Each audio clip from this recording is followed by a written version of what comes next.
ഒരു കാരണവശാലും പറയാൻ പാടില്ലാത്ത വാക്കാണ് അവർ ഉപയോഗിച്ചിരിക്കുന്നത്, ലുങ്കിവാല. അങ്ങനെയുണ്ടെങ്കിൽ വെസ്റ്റ് ബംഗാളിൻ്റെയൊക്കെ വസ്ത്രധാരണത്തെയൊക്കെ എടുത്ത് പരിശോധിച്ച് കഴിഞ്ഞാൽ എന്തെല്ലാം പറയാൻ വേണ്ടി സാധിക്കും. നമ്മൾ ഈ തമിഴ്നാട്ടുകാരെയും മലയാളികളെയും സാധാരണ ഡൽഹിക്കാർ വിളിക്കുന്നത്, അല്ലെങ്കിൽ നോർത്ത് ഇന്ത്യൻസ് വിളിക്കുന്നത് എങ്ങനെയാണെന്ന് വെച്ചാൽ മദ്രാസികൾ എന്നാണ് വിളിക്കുന്നത്. ഇത്രയും ബാലിശമായ രീതിയിൽ അല്ലെങ്കിൽ ഇത്രയും നീചമായ ഭാഷയിൽ മറ്റൊരു സഹപ്രവർത്തകനെ, മലയാളികളെ അല്ല അപമാനിച്ചിരിക്കുന്നത്, ഈ പറഞ്ഞ ജോൺ ബ്രിട്ടാസിനെയാണ്. പക്ഷെ ജോൺ ബ്രിട്ടാസിന് ഏൽക്കുന്ന അപമാനം എന്ന് പറയുന്നത് കേരളത്തിലെ 3.5 കോടി ജനങ്ങൾക്ക് മേൽക്കുന്ന അപമാനമാണ്. അപ്പോൾ ലുങ്കിവാല എന്നുള്ളത് വെറും ഒരു അധിക്ഷേപ വാക്കിനപ്പുറത്ത് സൗത്ത് ഇന്ത്യൻ ജനതയോടുള്ള അവരുടെ ഒരു പുച്ഛം അല്ലെങ്കിൽ അവരുടെ ഒരു പരിഹാസം, അതായിട്ട് നമുക്കിതിനെ കാണാൻ വേണ്ടി സാധിക്കുന്നുള്ളൂ. എന്താ വെസ്റ്റ് ബംഗാളിൽ ലുങ്കി ഉടുക്കുന്നില്ലേ? ഇവരൊക്കെ നാട്ടിലേക്ക് ഇറങ്ങി നടക്കാത്തതിൻ്റെ പ്രശ്നമാണെന്ന്. നമസ്കാരം. നമസ്കാരം. ലുങ്കിവാല പരാമർശത്തിൽ ഇന്ന് രാജ്യസഭ പ്രക്ഷുബ്ധമാണ്. കഴിഞ്ഞ ദിവസം ജോൺ ബ്രിട്ടാസിനെ ആണ് BJP MP ആയ സുസ്മിതാ ദേവ് ലുങ്കിവാല എന്ന് ഒരു പ്രാവശ്യമല്ല ആവർത്തിച്ച് വിളിച്ച് അപമാനിച്ചു എന്ന് തന്നെ പറയാം. ഇന്നതിൽ അവകാശ ലംഘന നോട്ടീസ് കൊടുത്തിരിക്കുകയാണ്. എങ്കിൽ പോലും ഈ വിഷയത്തെ BJP ഇതുവരെ പിന്തുണച്ചിട്ടില്ല. അങ്ങനെ വിളിക്കാൻ പാടില്ലായിരുന്നു എന്ന രീതിയിൽ അമിത്ഷാ പറയുന്നു. അവിടെ നിന്ന് JP നദ്ദ പറയുന്നുണ്ട്. നമുക്കറിയാം, ഇന്ത്യ വൈവിധ്യപൂർണ്ണങ്ങളുടെ ഒരു രാജ്യമാണ്. നേരത്തെ തന്നെ ദക്ഷിണേന്ത്യയിൽ നിന്നുള്ളവരെ ഇത്തരം വാക്കുകളിലൂടെ അപമാനിക്കുന്ന പ്രവണത ഉത്തരേന്ത്യയിൽ നിന്നുള്ള ജനപ്രതിനിധികളടക്കമുള്ളവർ നടത്തിയിട്ടുള്ളതാണ്. ജോൺ ബ്രിട്ടാസിനെ കുറിച്ച് പറയുകയാണെങ്കിൽ രാജ്യസഭയിലെ ഏറ്റവും ശക്തമായ പ്രതിപക്ഷ ശബ്ദവുമാണ്. കഴിഞ്ഞ ഒരു മാസക്കാലയളവ് അല്ലെങ്കിൽ 2 മാസക്കാലയളവിൽ BJPനെ അല്ലെങ്കിൽ കേന്ദ്ര സർക്കാരിനെ വെള്ളം കുടിപ്പിച്ച ഒരാളെന്ന് തന്നെ വേണമെങ്കിൽ പറയാം. അപ്പോൾ അത്തരത്തിലൊരാളെ ഇങ്ങനെ ആവർത്തിച്ച് BJPയുടെ ഒരു പ്രധാന നേതാവ് തന്നെ വിളിക്കുന്നത് ഒരുപക്ഷെ തളർത്താനുള്ള ഒരു ശ്രമത്തിൻ്റെ ഭാഗവുമായിരിക്കാം. പക്ഷെ ഇതുകൊണ്ടൊക്കെ തളരുന്ന ഒരു സ്വഭാവമാണോ? അത് ജോൺ ബ്രിട്ടാസിനെ കുറിച്ച് ഈ പറഞ്ഞ സുസ്മിതാ ദേവിന് അറിവില്ലാത്തതുകൊണ്ടാണ്. കാരണം ജോൺ ബ്രിട്ടാസ് നടത്തുന്ന പ്രസംഗങ്ങളെക്കുറിച്ചും അതിൻ്റെ വ്യാപ്തിയെക്കുറിച്ചും ഒന്നും ധാരണയുണ്ടെന്ന് എനിക്ക് തോന്നുന്നില്ല. പിന്നെ ഇവരൊരു BJP കാര്യത്തിയൊന്നും അല്ല. ഇവർ കഴിഞ്ഞ ഈ 1 മാസം മുമ്പാണ് BJPയിലെത്തുന്നത്. അതായത് തൃണമൂൽ കോൺഗ്രസിന് വെസ്റ്റ് ബംഗാളിൽ ഒരു പരാജയം ഉണ്ടാകുന്നു എന്ന് മനസ്സിലാക്കി അല്ലെങ്കിൽ അധികാരത്തിൽ നിന്ന് മാറ്റപ്പെടുന്നു. ഈ അധികാരത്തിൽ നിന്ന് മാറ്റപ്പെട്ട് കഴിഞ്ഞപ്പോഴത്തേക്ക് കാലുമാറിയ അല്ലെങ്കിൽ കുതികാൽ വെട്ടിയ MP-മാരിൽപ്പെട്ട ഒരാളാണ് ഈ പറഞ്ഞ സുസ്മിതാ ദേവ് എന്ന് പറയുന്നത്. അപ്പോൾ ഇവർ നേരത്തെ എന്താ വെച്ച് കഴിഞ്ഞാൽ കോൺഗ്രസ്സുകാരിയായിരുന്നു. 2014-ലും 2019-ലും ഈ അസമിലെ സിഞ്ചാർ എന്ന് പറയുന്ന സ്ഥലത്ത് നിന്നും ലോക്സഭയിലേക്ക് മത്സരിച്ച് വിജയിച്ച് അവിടെ ലോക്സഭ MP ആയിട്ട് ഇരുന്നിട്ടുള്ള ആളാണ് ഈ പറയുന്ന സുസ്മിതാ ദേവ് എന്ന് പറയുന്നത്. അവർ ഓൾ ഇന്ത്യ മഹിളാ കോൺഗ്രസിൻ്റെ ദേശീയ അധ്യക്ഷയൊക്കെയായിട്ട് ഇരുന്നിട്ടുണ്ട്. കേരളത്തിലൊക്കെ വന്നു പോയിട്ടുള്ള ആളാണ്. കേരളത്തിലെ പല, എനിക്ക് തോന്നുന്നു ബിന്ദു കൃഷ്ണയൊക്കെ പ്രസിഡൻ്റായിട്ടിരിക്കുന്ന സമയത്ത് ഇവർ, അതോ ഷാനിമോൾ ഉസ്മാനാണോ, അപ്പോൾ മഹിളാ അസോസിയേഷനിൽ ഓൾ ഇന്ത്യ മഹിളാ കോൺഗ്രസിൻ്റെ പ്രസിഡൻ്റാണ്. അപ്പോൾ നമ്മളൊരു കാര്യം മനസ്സിലാക്കേണ്ടതാണെന്ന് ചോദിച്ചു കഴിഞ്ഞാൽ, ഈ യൂണിറ്റി ആൻഡ് ഡൈവേഴ്സിറ്റി എന്ന് പറയുന്നതാണ് ഇന്ത്യയുടെ ഒരു സംസ്കാരം എന്ന് പറയുന്നത്. അപ്പോൾ നമ്മൾ വിവിധ ഭാഷകൾ സംസാരിക്കുന്നു, വിവിധ സംസ്കാരങ്ങൾ, വിവിധ ആചാരങ്ങൾ, വിവിധ ഭക്ഷണ രീതികൾ ഒക്കെ ഉള്ള ഒരു രാജ്യമാണ് ഇന്ത്യ എന്ന് പറയുന്നത്. അപ്പോൾ നമ്മൾ ഈ തമിഴ്നാട്ടുകാരെയും മലയാളികളെയും സാധാരണ ഡൽഹിക്കാർ വിളിക്കുന്നത്, അല്ലെങ്കിൽ നോർത്ത് ഇന്ത്യൻസ് വിളിക്കുന്നത് എങ്ങനെയാണെന്ന് വെച്ചാൽ മദ്രാസികൾ എന്നാണ് വിളിക്കുന്നത്. ഈ മദ്രാസി വിളിയൊക്കെ ഇപ്പം മാറിയിട്ട് ഇപ്പം കേരളീയം മല്ലൂസ് എന്ന് വിളിക്കുന്നുണ്ട്, തമിഴൻ എന്ന് വിളിക്കുന്നവരൊക്കെ ഉണ്ട്. അല്ലെങ്കിൽ ഫ്രം കേരള എന്നൊക്കെ പറയുമ്പോഴത്തേക്ക് യു ആർ ഫ്രം കേരള എന്നൊക്കെ ചോദിക്കുന്ന ഒരു സ്ഥിതിയിലേക്ക് കാര്യങ്ങളൊക്കെ മാറിയിട്ടുണ്ട്. നേരത്തെ എന്ന് പറഞ്ഞു കഴിഞ്ഞാൽ ഇത് ഈ നോർത്ത് ഇന്ത്യൻ സംസ്കാരം എന്താണെന്ന് ചോദിച്ചു കഴിഞ്ഞാൽ, അല്ലെങ്കിൽ ഈ വെസ്റ്റ് ബംഗാളിൻ്റെ ഒക്കെ ഈ വെസ്റ്റ് ബംഗാളിൽ നിന്നുള്ള ഒരു രാജ്യസഭാ MP ആണ് ഇത് പറയുന്നതെന്ന് ഓർക്കണം. അത് കേരളത്തിലെ ഒരു MP കുറിച്ചാണ് പറയുന്നത്. ഒന്ന് ആലോചിച്ച് നോക്കൂ, എത്രത്തോളം വ്യത്യാസമുണ്ട്. സംസ്കാര സമ്പന്നമായ ഒരു സംസ്ഥാനമാണ് കേരളം എന്ന് പറയുന്നത്, വിദ്യാസമ്പന്നരുടെ നാടാണ് കേരളം എന്ന് പറയുന്നത്. അപ്പോൾ ആ കേരളത്തിൽ നിന്നുള്ള ഒരു MP-യെയാണ് ഈ പറഞ്ഞ സുസ്മിതാ ദേവ് പരിഹസിക്കുന്നത് എന്ന് പറയുമ്പോൾ നമുക്ക് തന്നെ ഒരല്പം ഒരു ലജ്ഞ തോന്നുന്നില്ലേ? കാരണം വെസ്റ്റ് ബംഗാളിൽ നിന്നുള്ള എത്രയോ ബംഗാളികളാണ് കേരളത്തിൽ വന്ന് പണിയെടുത്തുകൊണ്ടിരിക്കുന്നത്. കേരളത്തിൽ അവർ വന്ന് കഷ്ടപ്പെടുന്നത് കൊണ്ടല്ലേ പല ബംഗാളി കുടുംബങ്ങളിൽ, വെസ്റ്റ് ബംഗാളിലെ പല കുടുംബങ്ങളിലും അടുപ്പ് പുകയുന്നത്. നമ്മളൊരിക്കലും അങ്ങനെ പറയാൻ പാടില്ല. കാരണം ഒരുപാട് മലയാളികൾ മറ്റ് സംസ്ഥാനങ്ങളിൽ പോയി ജോലി ചെയ്യുന്നുണ്ട്. മറ്റു പല സംസ്ഥാനങ്ങളിൽ ഉള്ള ആളുകൾ നമ്മുടെ സംസ്ഥാനത്ത് ജോലി ചെയ്യുന്നുണ്ട്. അത് ഗവൺമെൻറ് ഉദ്യോഗസ്ഥരായിക്കോട്ടെ, പ്രൈവറ്റ് സെക്ടറിലായിക്കോട്ടെ, അല്ലെങ്കിൽ ലേബർ ഇതിലായിക്കോട്ടെ, ഒരുപാട് സ്ഥലങ്ങളിൽ അവർ ജോലി ചെയ്യുന്നുണ്ട്. അപ്പോൾ അങ്ങനെയൊക്കെയുള്ള ഒരു ഇന്ത്യ എന്ന ഒരു ഫെഡറൽ സംവിധാനത്തിൽ ഫെഡറൽ സംവിധാനത്തിൻ്റെ ഭാഗമായിട്ട് രാജ്യസഭയിലിരിക്കുന്ന ഒരു എം പിയെ സംബന്ധിച്ച് ഒരു കാരണവശാലും പറയാൻ പാടില്ലാത്ത വാക്കാണ് അവർ ഉപയോഗിച്ചിരിക്കുന്നത്, ലുങ്കിവാല. അങ്ങനെയുണ്ടെങ്കിൽ വെസ്റ്റ് ബംഗാളിൻ്റെയൊക്കെ വസ്ത്രധാരണത്തെയൊക്കെ എടുത്ത് പരിശോധിച്ച് കഴിഞ്ഞാൽ എന്തെല്ലാം പറയാൻ വേണ്ടി സാധിക്കും. പക്ഷേ മലയാളി എന്നുള്ള രീതിയിൽ, അല്ലെങ്കിൽ ഒരു ഇന്ത്യക്കാരൻ എന്നുള്ള രീതിയിൽ നമ്മുടെ സംസ്കാരം അതിന് അനുവദിക്കുന്നില്ല. ഇപ്പം ഞാൻ പറയട്ടെ, തുണി കൊടുക്കാത്ത സ്വാമിമാർ സഞ്ചരിക്കുന്ന നാടല്ല ഇന്ത്യ എന്ന് പറയുന്നത്, ശരിയല്ലേ? അതിനെക്കുറിച്ച് ചില ആളുകളൊക്കെ ഇങ്ങനെ സോഷ്യൽ മീഡിയയിൽ ചില വിമർശനങ്ങൾ ഉന്നയിക്കും എന്നതിനപ്പുറത്തേക്ക് അവരെ ഏതെങ്കിലും രീതിയിൽ വലിയ വിമർശനത്തിന് പോകുന്നുണ്ടോ? അത് അവരുടെ സ്വാതന്ത്ര്യമായിട്ട് നമ്മൾ വിട്ടുകൊടുക്കുകയല്ലേ ചെയ്യുന്നത്.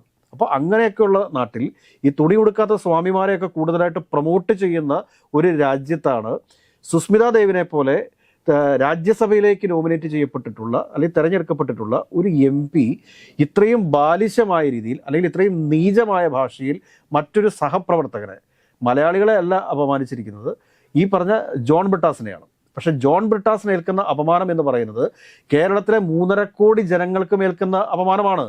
ഞാൻ പറയട്ടെ, ഇന്ത്യയുടെ പ്രധാനമന്ത്രി കേരളത്തിൽ വന്ന സമയത്ത് ലുങ്കി കൊടുത്തില്ലേ?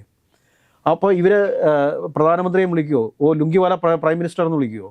അല്ലെങ്കിൽ ലുങ്കിവാല പ്രധാനമന്ത്രി എന്ന് വിളിക്കുമോ? ഇല്ലല്ലോ. അമിത്ഷാ കേരളത്തിൽ വന്നപ്പോൾ മുണ്ടെടുത്തിട്ടില്ലേ? കേരളത്തിൽ നിന്നുള്ള എം പിമാരായിട്ടുള്ള സുരേഷ് ഗോപി മുണ്ടെടുത്താണല്ലോ പോയിരുന്നത്. വി മുരളീധരൻ എത്രയോ പ്രാവശ്യം രാജ്യസഭയിൽ മുണ്ടെടുത്ത് പോയിട്ടുണ്ട്. അദ്ദേഹം കേന്ദ്ര സഹമന്ത്രി ആയിരുന്നില്ലേ? അപ്പോൾ ഈ ഒരുത്തൻ്റെ വസ്ത്രധാരണത്തെ, ഓരോരുത്തരുടെയും വസ്ത്രധാരണം എന്ന് പറയുന്നത് അവരുടെ കംഫർട്ട് സോണാണത്. അവരുടെ കംഫർട്ടിനനുസരിച്ചിട്ടാണ് അവർ വസ്ത്രം ധരിക്കുന്നത്. മറിച്ച് മറ്റുള്ള ഒരാളുടെ ആഗ്രഹത്തിനനുസരിച്ച് വസ്ത്രം ധരിക്കണമെന്ന് പറയാൻ പറ്റുമോ? അപ്പോൾ ലുങ്കിവാല എന്നുള്ളത് വെറും ഒരു അധിക്ഷേപ വാക്കിനപ്പുറത്ത് സൗത്ത് ഇന്ത്യൻ ജനതയോടുള്ള അവരുടെ ഒരു പുച്ഛം അല്ലെങ്കിൽ അവരുടെ ഒരു പരിഹാസം, അതായിട്ട് നമുക്കിതിനെ കാണാൻ വേണ്ടി സാധിക്കുന്നുള്ളൂ. എന്താ വെസ്റ്റ് ബംഗാളിൽ ആരും ലുങ്കി കൊടുക്കുന്നില്ലേ? ഇവരൊക്കെ നാട്ടിലേക്ക് ഇറങ്ങി നടക്കാത്തതിൻ്റെ പ്രശ്നമാണെന്ന്. ആസാമിൽ എന്താ ആളുകൾ ലുങ്കി കൊടുക്കാറില്ലേ? ലുങ്കി കൊടുക്കാറുണ്ടല്ലോ. ഇന്ത്യയിലെ ഏത് സംസ്ഥാനത്ത് ആരാണ് ലുങ്കി കൊടുക്കാത്തത്? നോർത്ത് ഇന്ത്യ, ഉത്തർപ്രദേശുകാരൻ ലുങ്കി കൊടുക്കത്തില്ലേ? ലുങ്കി കൊടുക്കുന്നവരുണ്ടല്ലോ. പലപ്പോഴും അവിടെ നിന്നുള്ള ജനപ്രതിനിധികൾ പാർലമെന്റിൽ വരുന്നതും അവരുടെ പരമ്പരാഗത വസ്ത്രത്തിലൊക്കെ തന്നെ ആയിരിക്കും. ഇപ്പൊ അമിത്ഷാനെ നമ്മൾ കാണാറുണ്ട്, ആ ഒരു ഗുജറാത്തി സ്റ്റൈലുള്ള കോട്ടും അത്തരം വസ്ത്രങ്ങളാണ്. ഇതൊക്കെ എന്ന് പറഞ്ഞാൽ ഓരോരുത്തരുടെയും സ്വാതന്ത്ര്യമാണ് അവൻ്റെ വസ്ത്രധാരണം എന്ന് പറയുന്നത്. അതിനെ കയറി പരിഹസിക്കുക എന്ന് പറഞ്ഞു കഴിഞ്ഞാൽ നമ്മുടെ ഫെഡറൽ സംവിധാനത്തെ തന്നെ കളിയാക്കുന്നതിന് തുല്യമാണ്. കാരണം പലപ്പോഴും ഇപ്പോൾ ഈ ഒരു കാലഘട്ടത്തിൽ, ന്യൂജൻസിയുടെ കാലഘട്ടത്തിൽ CJP പോലുള്ള വലിയൊരു മുന്നേറ്റമൊക്കെ ഇന്ത്യയിൽ നടന്നുകൊണ്ടിരിക്കുന്ന സമയത്ത് ഇന്ത്യക്കാരൻ എന്ന് പറയാനാണ് തങ്ങൾക്ക് ഇഷ്ടം എന്ന് പുതിയ തലമുറ പറയുന്ന സ്ഥലത്താണ് ഞാൻ തമിഴനാണെന്നും അല്ലെങ്കിൽ ഞാൻ മലയാളിയാണെന്നും ഞാൻ മറാഠിയാണെന്നും തെലുങ്കനാണെന്നും ബംഗാളിയാണ് എന്നൊക്കെ പറഞ്ഞുകൊണ്ടുള്ളൊരു വേർതിരിവ് നമ്മുടെ രാജ്യത്തുണ്ടാക്കാൻ വേണ്ടിയിട്ട് ഈ MP ശ്രമിക്കുമ്പോൾ ഈ MPക്കെതിരെ സത്യം പറഞ്ഞു കഴിഞ്ഞാൽ രാജ്യദ്രോഹ കുറ്റത്തിന് കേസെടുക്കണമെന്ന് ഞാൻ പറയുന്നത്. അത്രയും വലിയൊരു അധിക്ഷേപ പരാമർശമാണ് ഇവർ പാർലമെന്റിനകത്ത് നടത്തിയിട്ടുള്ളത്. ജോൺ ബ്രിട്ടാസ് കഴിഞ്ഞ ദിവസങ്ങളിൽ എന്താണ് ചോദിക്കുന്ന ചോദ്യം എന്താണ്? രാജ്യസഭയ്ക്കകത്ത് എവിടെയാണ് കേന്ദ്ര ആഭ്യന്തരമന്ത്രി? CJP പ്രക്ഷോഭവുമായി ബന്ധപ്പെട്ട് വിദ്യാർത്ഥികൾ തെരുവിലിറങ്ങുന്ന സമയത്ത് വിദ്യാർത്ഥികളെ അതിദാരുണമായി മർദ്ദിച്ച ഡൽഹി പോലീസിന്റെ നടപടിക്കെതിരെ ശക്തമായ നടപടി സ്വീകരിക്കണം എന്നുള്ള ആർജവമുള്ള പ്രസംഗങ്ങളല്ലേ ജോൺ ബ്രിട്ടാസ് രാജ്യസഭയിൽ നടത്തിക്കൊണ്ടിരിക്കുന്നത്? ഒരുപക്ഷെ ആ ഒരു ഫ്രസ്ട്രേഷന്റെ പുറത്താണെങ്കിലും ഇത്തരം പരാമർശങ്ങൾ വരുന്നത്. തീർച്ചയായിട്ടും. കാരണം ജോൺ ബ്രിട്ടാസ് നടത്തിക്കൊണ്ടിരിക്കുന്ന അതിഗംഭീരമായ പ്രസംഗങ്ങളെ നേരിടാനുള്ള ശേഷി അല്ലെങ്കിൽ ചോദ്യങ്ങളെ നേരിടാനുള്ള ശേഷി BJPയുടെ MPമാർക്കില്ല. രാജ്യസഭയിൽ BJPക്ക് വേണ്ടി ശക്തമായി വാദിക്കാൻ ശേഷിയുള്ള MPമാരുടെ എണ്ണം കുറവാണ്. സുസ്മിതാ ദേവിനെ പ്രസംഗിക്കാൻ അനുവദിക്കണം എന്നാവശ്യപ്പെട്ടുകൊണ്ട് ഭരണപക്ഷ അംഗങ്ങൾ ബഹളമുണ്ടാക്കിയെന്നൊക്കെയാണ് വാർത്തകൾ വരുന്നത്. എന്തിനു വീണ്ടും സംസാരിപ്പിക്കണം? ഒരു വ്യക്തിയെ, ഒരു സഹപ്രവർത്തകനെ, പാർട്ടി ഏതുമായിക്കൊള്ളട്ടെ, രാജ്യസഭയ്ക്കകത്തായാലും ലോക്സഭയ്ക്കകത്തായാലും MPമാർ തമ്മിൽ വെച്ചു പുലർത്തുന്ന ഒരു സൗഹൃദമുണ്ട്. ആ സൗഹൃദം പോലും നോക്കാതെ ഒരുപക്ഷെ പേരെടുക്കാൻ വേണ്ടിയായിരിക്കും ജൂലൈ 17, 2026 മാത്രമാണ് ഈ പറഞ്ഞ സുസ്മിതാ ദേവ് തൃണമൂൽ കോൺഗ്രസ് വിട്ട് BJPയിലെത്തുന്നത്. അപ്പോൾ BJPയിലെത്തുന്ന സമയത്ത് നാഷണൽ മീഡിയയിലൊരു വാർത്ത വരണമല്ലോ. നാഷണൽ മീഡിയയിലൊരു വാർത്ത വരണമെന്നുണ്ടെങ്കിൽ എന്ത് ചെയ്യണം? പ്രഗത്ഭരായ ഏതെങ്കിലും ഒരു വ്യക്തിക്ക് നേരെ ഒരു ആരോപണം ഉന്നയിക്കണം, അല്ലെങ്കിൽ ഒരു പരിഹാസം നടത്തണം. എന്നാൽ മാത്രമല്ല ശ്രദ്ധ കിട്ടത്തുള്ളൂ. ആ ഒരു മീഡിയോമാനിയ അല്ലെങ്കിൽ പത്രമാധ്യമങ്ങളുടെ ശ്രദ്ധ ആകർഷിക്കാൻ വേണ്ടിയിട്ട് സുസ്മിതാ ദേവ് നടത്തിയിട്ടുള്ള ഈ അധിക്ഷേപ പരാമർശത്തിൽ ശക്തമായ നടപടി രാജ്യസഭാ സ്പീക്കർ എന്നുള്ള രീതിയിൽ ഉപരാഷ്ട്രപതി എടുക്കേണ്ടതാണ്, നടപടി സ്വീകരിക്കണം. പ്രത്യേകിച്ച് നമ്മുടെ ഉപരാഷ്ട്രപതി എന്ന് പറയുന്നത് തമിഴ്നാട് സ്വദേശിയാണ്. അപ്പോൾ അദ്ദേഹത്തിൻ്റെ സംസ്കാരത്തെയും കൂടിയാണ് ഇവിടെ അധിക്ഷേപിച്ചിരിക്കുന്നത്. അപ്പോൾ അതിനിശ്ചിതമായ നടപടി ഈ ഒരു വിഷയത്തിൽ ആവശ്യമാണ്. കാരണം അധിക്ഷേപ പരാമർശം, നമ്മളെല്ലാവരും ഇന്ത്യക്കാരാണ്. ഒരു ഇന്ത്യക്കാരൻ മറ്റൊരു ആളെ പ്രാദേശികമായിട്ട് ചിത്രീകരിക്കാൻ ശ്രമിക്കുമ്പോൾ, അല്ലെങ്കിൽ അവൻ്റെ സംസ്കാരത്തെയും അവൻ്റെ ആചാരങ്ങളെയും പരിഹസിക്കാൻ തുടങ്ങിക്കഴിഞ്ഞാൽ എന്താവും അവസ്ഥ? വേർതിരിവുകളുണ്ടാവില്ലേ നമ്മുടെ രാജ്യത്ത്? കാരണം മമ്മൂട്ടിയുടെ ഏതൊരു സിനിമയുടെ ഒരു റീല് ഈ അടുത്ത ദിവസങ്ങളിലൊക്കെ ഇങ്ങനെ സോഷ്യൽ മീഡിയയിൽ പ്രചരിക്കുന്നുണ്ട്.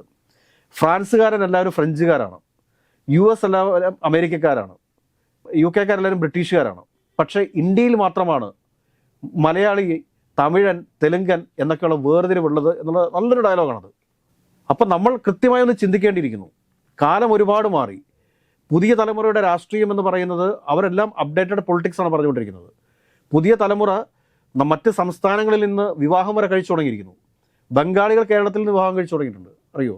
അപ്പോൾ അതേ രീതിയിലേക്കൊക്കെ കാലഘട്ടം മാറുന്ന സമയത്ത് ഇതേപോലുള്ള പിന്തിരിപ്പൻ നയങ്ങളുമായിട്ടുള്ള ആളുകളെയൊക്കെ രാജ്യസഭയിലേക്ക് വീണ്ടും തെരഞ്ഞെടുത്ത് അയക്കണമോ എന്ന് BJP തീരുമാനിക്കട്ടെ.